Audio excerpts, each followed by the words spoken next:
Yo, what's up, guys? I had the question. I've had this question a lot. In fact, what about footwear or insoles and jumping higher?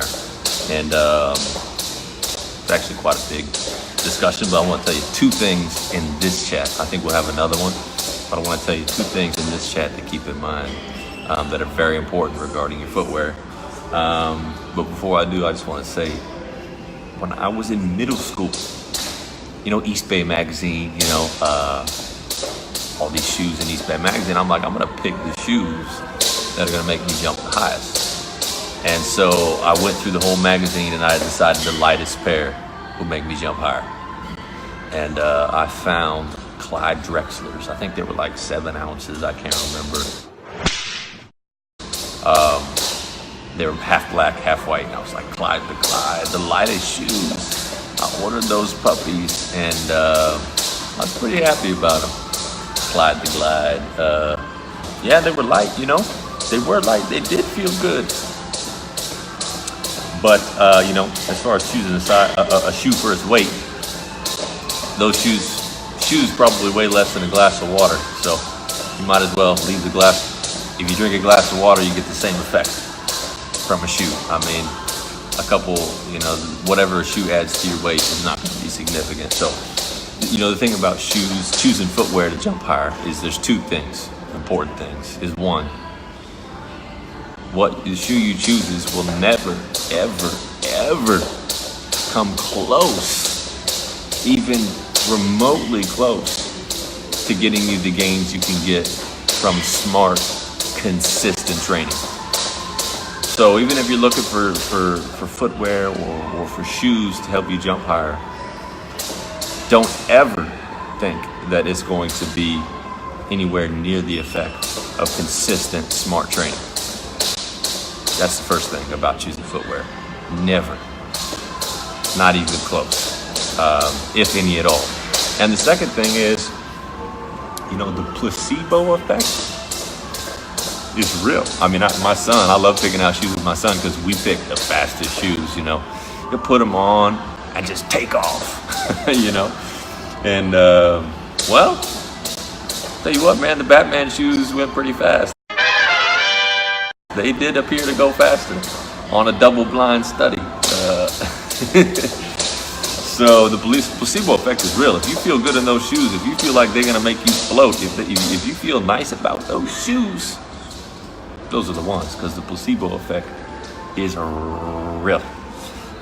So those two things to keep in mind in this whole discussion is, one, no shoe is going to be your savior. The only savior you have is consistent, smart training. That is the only savior you have to jump higher. Man, when I was a kid, I got the Moon Boots. They're like a platform like this, and they had rubber bands around the sides, so that your foot's in the middle, and in the middle there's like rubber bands. I mean, you could shoot a rubber band across the room. Why can't it fling you across the room? Well, kind of like wearing a trampoline on your foot. To be honest, the thing took away from my vertical leap.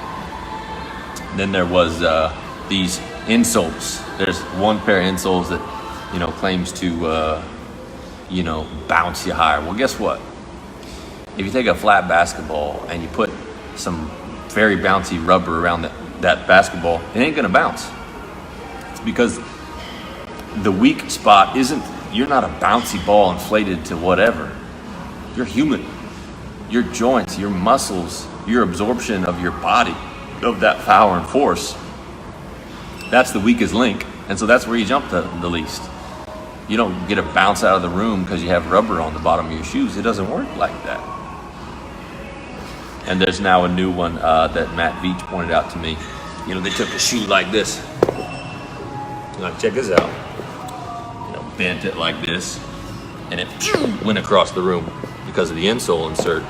That's assuming that you're gonna be launching yourself across the room. Well, there's a couple different things about that one. One, you could, like I said, you can shoot a rubber band across the room too, but the power of those insoles has got to generate immense amounts of power and force to throw a 150, 250 pound person across the room.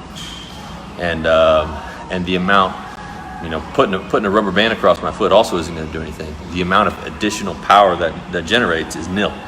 And there's people who talk about, toe strength. Of course, when you get a harder sole, I do look for a shoe that has a firmer sole, so your plantar flexion is better. However, how you plant your foot is going to be way more important than the footwear you use. If you got a spring on your foot, but you plant heel and you're driving your heel, you're missing all the tendon strength through your Achilles tendon, through your foot. I mean, think about it. If you plant like this, you're not using this massive tendon. This is the biggest rubber band you got in your body. When you plant with your foot here, you load up that tendon. So I mean, your jumping technique. I mean, all that energy you put into buying a sole or buying a shoe, put some into your jump technique, and there I guarantee you're going to see 2 to 6 inches quick. If you do it right and you have somebody helping you, you're going to see it quick.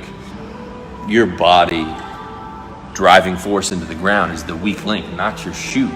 That's why your body doesn't bounce like a ball. It's not how it works. You're the weak link to you becoming an explosive leaper is, one, how strong are your muscles? Is your body heavy compared to your muscles? 2, how strong is your central nervous system? How strong of an impulse can you send? And how's your technique? How do you orchestrate that movement? These are the big things to learn and to consistently handle over time. However, shoe wear, footwear, there was a while I jumped with Vibrams, which was very interesting because the Vibram, you don't have this massive foam pad. Foam shoes like this changed our gait, changed how we jump forever. A fun jumper that I like to watch, his name is Justin Darlington, and he jumps well, but he also has a very unique plant. If you get a moment, check out his videos.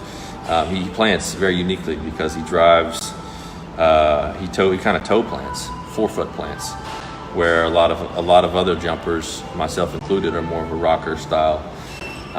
There's still very little ground contact time the way I jump, but I mean he's loading up his Achilles hard, so it's interesting to watch him. But we could never heel toe. If you take off your shoes and go jump, you'll notice you jump completely different with your shoes off, and you can learn a thing or two by changing to barefoot jumping or jumping with Vibrams for a while. It's interesting.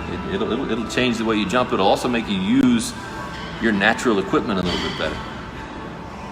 Your tendons, your foot is full of tendons, and your Achilles tendon, I mean, that's what's that?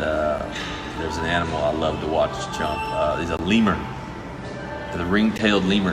You ever see a video of the ring-tailed lemur? That thing just uses its Achilles tendon to just bound through the jungle. It's amazing.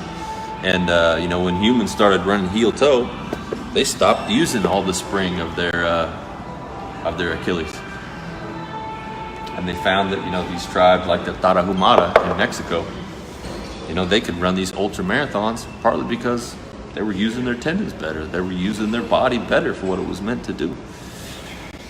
So I'm not against the idea of one day coming up with a shoe to generate force, but it's going to be more like something that's going to be strapped on here and then up the heel, because you've got to generate force through the ankle joint. The one that bends at the foot is assuming you're going to generate force there, and it's going to have to be a steel plate through your foot, because, like I said, if you're generating enough force bending your foot like this, that's going to drive your heel off. It's just I have to demonstrate it with like a metal ruler to show you, but if you're going to be generating power to push yourself off that way, it's going to pull the shoe off your foot. If it's going to be generating enough power to throw you into the air, it's going to pull the heel off your foot. That's why a real device that's going to help you jump is going to lock here and go up here. They already have them. You've seen those jump shoes. They work because they lock your heel and they basically generate force through this ankle joint. Anything that's not doing that is going to have a hard time. So, there's a lot of discussions we could have about footwear, but guys, let me just mention one more thing. Also, if you got bad ankles, if you hurt your ankles, and you think that you're going to get high tops to protect your ankles, that's not going to happen. That's not going to happen either. High tops are not going to secure your ankles or provide you that. I mean, if you land like this on your foot, ain't nothing in a high top that's going to keep you from rolling. If you got bad ankles, you need to either be strengthening them or wearing a legit 3-strap brace. Because high top usually is going to hurt your ankles again. Especially going in there thinking, oh, I got high tops. It's going to no way, man. When you land on an inch platform at the bottom of your foot on the side, ain't no high top's going to keep you from hurting an ankle bad. So, things to consider: get shoes that you can definitely lace up tight. If you're slipping around in your shoe, you're losing power. When you drive your power, you apply your power and force into the ground. So make sure you can lace up tight. Get a shoe that's comfortable. I prefer a shoe that is not so foamy and big heeled. That's kind of zero heel, they call them. But even then, the most important thing is that it has good grip, that you can fasten that shoe on tight.